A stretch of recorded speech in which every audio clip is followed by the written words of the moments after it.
Welcome to Season 4 of The Agile Brand with Greg Kihlstrom, where we discuss business agility through customer experience, employee experience, and digital transformation.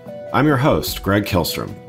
The Agile World podcast is brought to you by TEKsystems, an industry leader in full-stack technology services, talent services, and real-world application. For more information, go to teksystems.com. To read more about the topics discussed on this show, you can go to my website at gregkihlstrom.com and read my latest articles or get a copy of my latest book, Meaningful Measurement of the Customer Experience, now available on Amazon and other retailers. My name is Greg Kihlstrom, and I'm the host of the Agile Brand podcast. Today we're going to talk about the importance of executive leadership in branding and marketing of successful companies. To help me discuss this topic, I'd like to welcome Bonnie Habyan, CMO at Excalibur Capital and author of The World According to Bess, which was just released. Bonnie, welcome to the show. Oh, thank you. Thank you so much for having me. It's a pleasure to be here. Yeah, looking forward to talking about this with you. So why don't we start by you giving a little background on yourself as well as what you're currently doing as CMO at Excalibur Capital? Sure. I've been in the communications marketing business for 2 decades now, a little bit more. Started out as a reporter, love songs, DJ, a corporate spokesperson, and then over the years was fortunate enough to get my MBA in banking and finance, which really opened up a whole new world. Gave me a lot more opportunities. So I was able to start in a marketing role where I started with myself and one other and then built a team up to about 26 people for a publicly traded REIT. And then most recently, I took on a new role as a CMO in a similar type of field, but it's more in that kind of going from small to mid-level, which is where I really shine, where I really enjoy taking a company from one level to the next. That's where I've been corporately, but I am very proud that I have just added the title author after my name because I just published my first book about a month ago. And that is a whole conversation in and of itself, but very proud about that as well.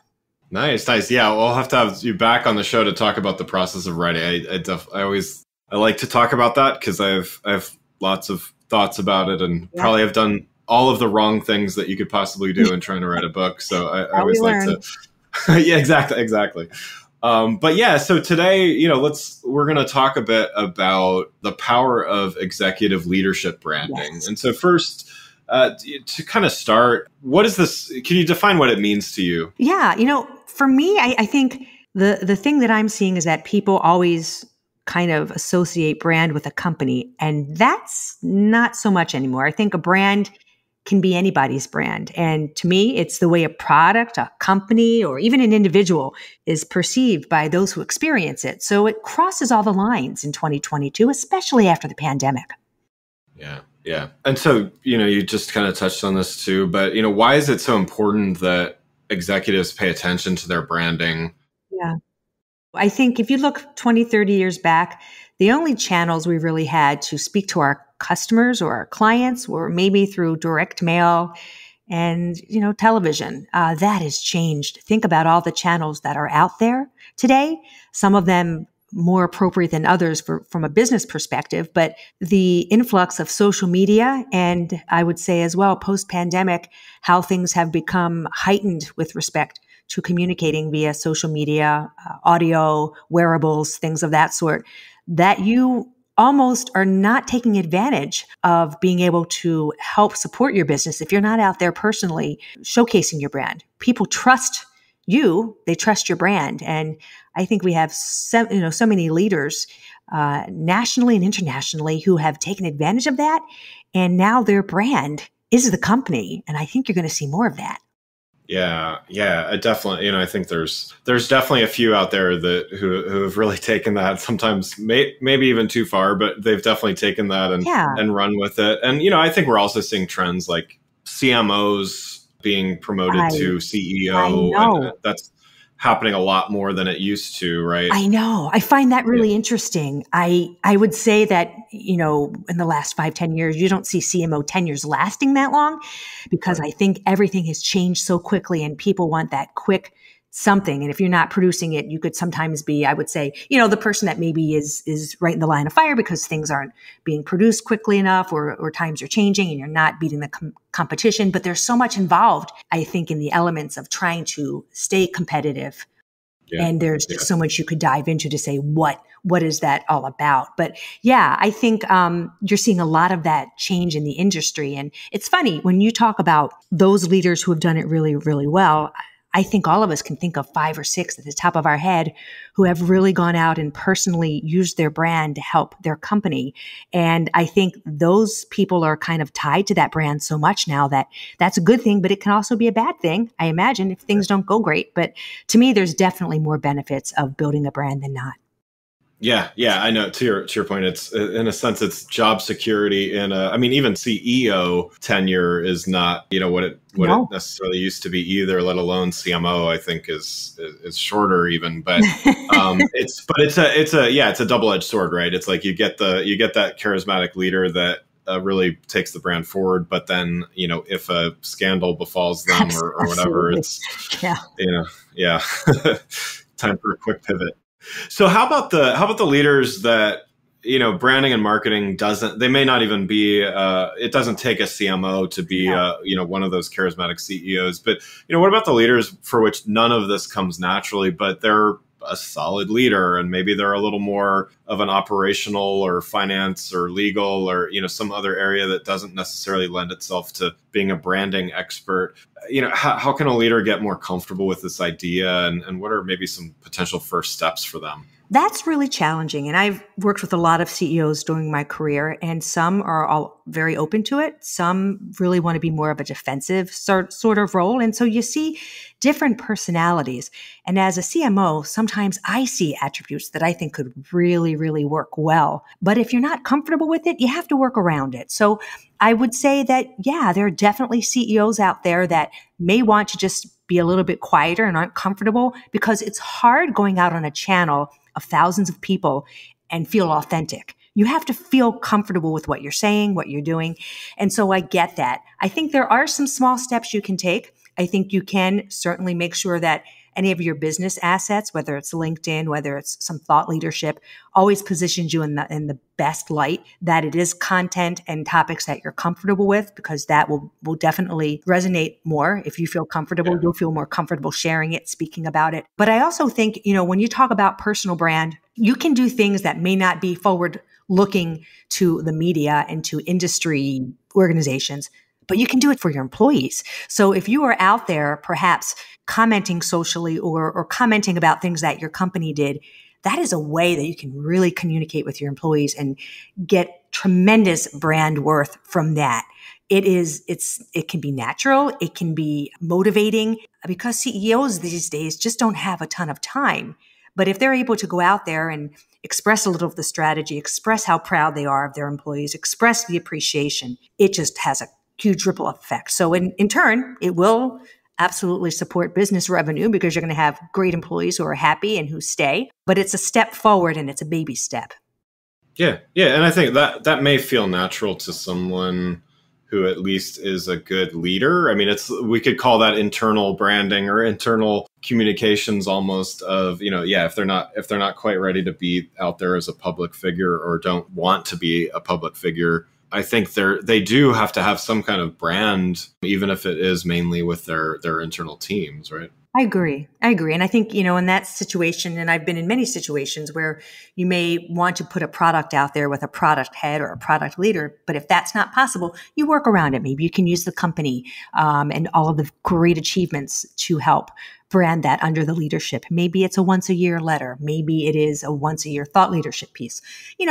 Taking those little baby steps and trying to figure out ways and understanding what is comfortable for a business leader is very important. But I do think it's a nice tool to have in the toolbox of being able to speak on behalf of the brand a little bit to help it grow. But I do also know that things have accelerated in the last couple of years. Maybe 3 or 4 years ago, we weren't having this conversation as much, but post-pandemic, you've seen the winners and the losers in this situation of being able to leverage social media and the press and things of that sort to help heighten the brand, or those that may have lost a little competitive edge because they were not as tech savvy or not as focused on how to stay engaged with their clients. Yeah. Well, so we've talked a bit about, let's call it what to do. How about what to avoid? So, even for those that consider themselves savvy or those that, wouldn't consider themselves savvy, I mean, what are some things that leaders should avoid when they're thinking about their own branding? I think the biggest thing is really try where you can to avoid unauthentic communication. I think they need to avoid thinking that their brand doesn't matter, and that their branding doesn't matter. It does, and they need to be deliberate about building it. But I think you need to really try and work within the parameters of authenticity, where it is a personal brand. And if it's someone like a CEO, if they're not comfortable, I personally, as a CMO, wouldn't push it. I think you work around it or you get them more comfortable with it. I know I'm one that'll come in and be like, let's do this, let's do that. I have a whole strategy and a plan. And more than once, I've learned that maybe my speed or my thoughts aren't aligned 100% with, that of a personal feeling of someone that they're comfortable level with it. And I think you have to take all of those factors into consideration. But to me, the number one thing is to be authentic. So if, you want to write a response and you kind of teeter on, well, is that professional enough? Or is that not? I think you always go on the premise of you want to be professional, but you also want to be like you're talking to someone in a room. You don't necessarily resonate if it's very, very rote, very, very robotic. And I struggle with that myself every day, making sure that you want to put things out there that are of value, but then you also have to put out things of there that are of sales, a little bit salesy. And that's a hard line, to follow. Yeah. So as you're thinking about the months ahead, or even, just things that you're seeing and hearing now, are there any trends or even platforms or methods or anything like that leaders should be paying attention to and at least get on their radar as they're thinking about all this stuff? I think there are a few things. I think approaching things or marketing or business as an integrated strategy across all the various channels and access points that you have to your clients is most important. It's constantly changing. You need to be aware of where your folks are really hanging out, where your consumers, clients, businesses are getting their information, and you need to understand what their pain points are. If you can do those two things and move that along the way, you'll always have a measure of success. For instance, one of the items that I see really just blowing up in a big way is audio. People are consuming audio so much more for many, many reasons. And I think that has to be a part of your plan. You have to start going places where LinkedIn, Twitter, Instagram can't get you. And audio does bridge that gap a bit. So I think you have to look at it holistically. Yeah, definitely. And I wanted to talk with you a little bit about that in particular. I mean, we're on a podcast right now, obviously. Yes. So I believe in the power of audio, and you obviously do too, because you're here talking with me. So what are you seeing in the space of audio marketing? And, you just mentioned that it's something to pay attention to. What are you seeing and how have you seen it maybe be used successfully? Well, I like to research a lot. I'm constantly looking at futuristic trends, and I had no idea that it's gotten to the point of people on the average listen to some sort of audio for about an hour and a half a day. And that's definitely increased over the last 5-10 years, and it continues to go on an upward trajectory. That being said, audio presents a lot of things that other mediums don't. Now, if we had this conversation 5 years ago, I would have said, yeah, right. I don't see that. That was radio. That's here and gone. It's rejuvenating, and it's rejuvenating for a lot of reasons. You have people that are very digitally savvy who like to multitask, and you can do that with audio. So I know if I have to watch something, a presentation online, at times it frustrates me because I have no problem listening to it because I can do 10 other things at once. Yeah. Plus, I find when I'm receiving communication via audio, I retain it better as opposed to sitting and reading. And I don't know why that is. Maybe it's our sensory neurons. I don't know. But for me personally, and I see that a lot of other folks are kind of finding that as well. I mean, nearly 200 million Americans stream music, radio, news, podcasts, and think about how that's growing. It's not only now on, radio, you have wearables that you can, your Apple Watch, things of that sort that you can constantly use.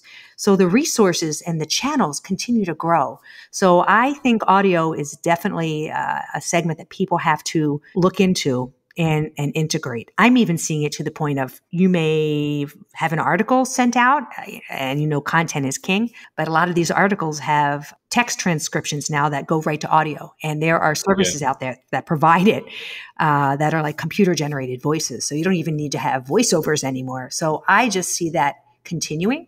Audiobooks, all of those mediums, because it's so convenient and it is just on so many different channels and different applications. Yeah, definitely. I feel like I've been doing this show for I'm in my 4th year, about to start the 5th, and so I feel like I was a little late to the party, so to speak. But at the same time, I'm a big audiobook listener, and I do listen to some podcasts as well. But it took me a little while. So I would say I had a harder time retaining things audio versus reading it or watching things like that. But doing it a bit over time, I retain a lot more, and it's kind of changed the way I think about audio. But one of the things, so like a lot of I go on other podcasts and as a guest as well, and often it's recorded on video, and so I'm looking at the host, and we're kind of keying off of each other with eye contact and stuff, and so we're recording this right now, it's audio only. I actually intentionally don't do that for the reason that the end audience listening,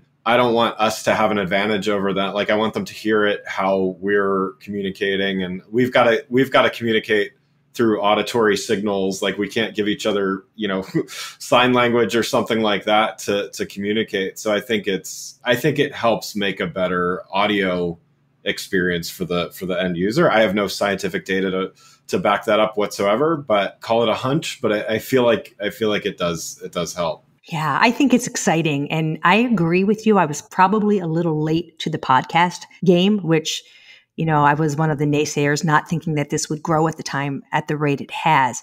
I didn't realize how many wannabe broadcasters would come out. And I think it's pretty cool, because one day I'd love to have my own podcast, when you have the time. And I think the beauty of being able to have that as an option is amazing. It's amazing. And there is just expertise out on every topic you can imagine, and you can consume it at your leisure. And that's what I think is just the beauty of audio.